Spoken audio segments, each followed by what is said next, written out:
Halo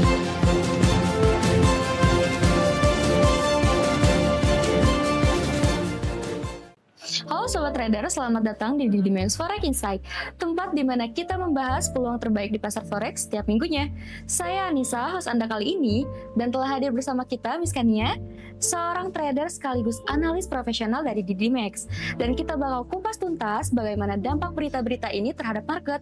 So langsung aja kita masuk ke sesi Q&A. Pertanyaan pertama, CPI month per month Kanada naik ke 0,2%. Apa nih dampaknya buat market CAD, Miss? Oke, saat data CPI month per month Kanada keluar di angka 0,2%, ini nunjukin inflasi masih bergerak naik meskipun tipis. Masalahnya, inflasi yang stagnan bikin pasar ragu apakah Bank of Canada bakal lebih agresif atau tetap santai soal suku bunga. Kalau inflasi nggak ngangkat, CAD bisa makin gampang dilemahkan oleh dolar Amerika Serikat. Tapi kalau trader bisa baca momentum ini, ada peluang ambil posisi saat market pricing kemungkinan kebijakan BOC yang lebih dovish. Khususnya di pair seperti USD CAD yang biasanya sensitif sama arah inflasi, Miss. Oke, pertanyaan kedua, median CPI year per year Kanada turun ke 3,1% dari 3,2%. Kira-kira bagaimana nih Miss efeknya terhadap pergerakan CAD? Oke, jadi median CPI yang turun tipis artinya tekanan inflasi inti mulai melemah. Ini jadi masalah karena BOC bisa melihat inflasi sudah nggak butuh pengetatan tambahan, yang berarti peluang cut rate ke depan jadi terbuka. Implikasinya CAD bisa bergerak melemah karena investor melihat potensi yield Kanada makin tidak menarik. Buat trader, kondisi seperti ini sering dijadikan peluang untuk nyari pullback sell di CAD, terutama kalau USD lagi kuat dengan tenaga kerja yang solid. Oke, pertanyaan selanjutnya, Wage Price Index Australia tetap di 0,8%. Nah, kenapa nih Miss data ini tuh penting buat AUD? Wage Price Index yang stagnan di 0,8% nunjukin pertumbuhan upah yang belum berkembang lebih cepat. Masalahnya upah rendah bikin tekanan inflasi berkurang, yang berarti RBA makin kecil kemungkinan buat naikin suku bunga. Dampaknya AUD cenderung lemah karena pasar baca ekonomi Australia mulai kehilangan momentum. Trader yang ngerti kondisi ini bisa manfaatkan volatilitas AUD-nya, terutama di sesi Asia, buat cari peluang di pair AUD USD yang biasanya sensitif terhadap outlook kebijakan RBA. Pertanyaan keempat, CPI year per year Inggris turun ke 3,6%. Nah, apa nih Miss artinya buat GBP? Oke, CPI Inggris turun dari 3,8% ke 3,6%. Nunjukin inflasi makin melandai.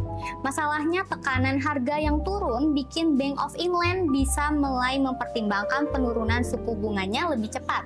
Implikasinya, GBP berpotensi melemah karena yield Inggris bisa turun. Buat trader, kondisi ini bisa dijadikan peluang buat ngikutin arah bearish GBP, terutama kalau dolar Amerika Serikat lagi kuat karena data tenaga kerja yang solid di minggu ini. Oke, next, non-farm employment change hanya naik 22K.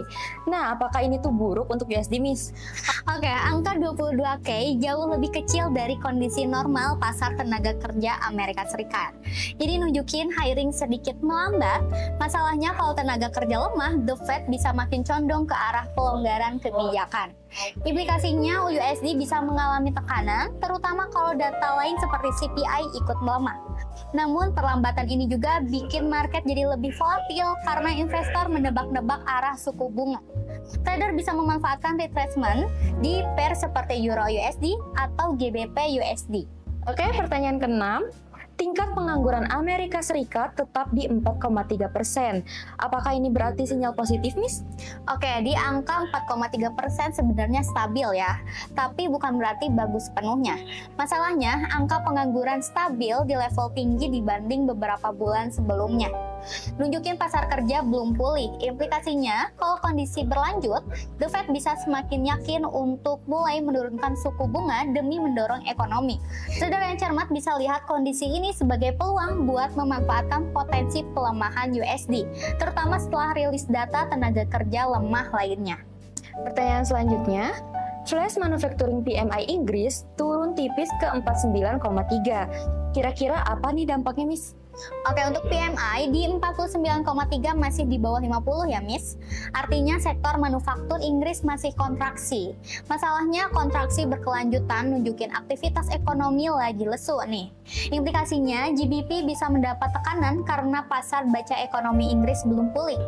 Buat trader, angka di bawah 50 ini sering jadi pemicu biris lanjutan, terutama di pair GBP USD atau Euro GBP yang sensitif terhadap data pertumbuhan Inggris.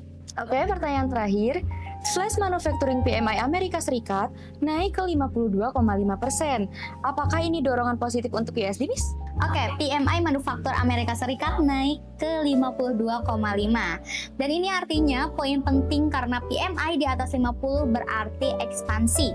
Masalahnya walaupun bagus, data tenaga kerja Amerika Serikat minggu ini justru melemah.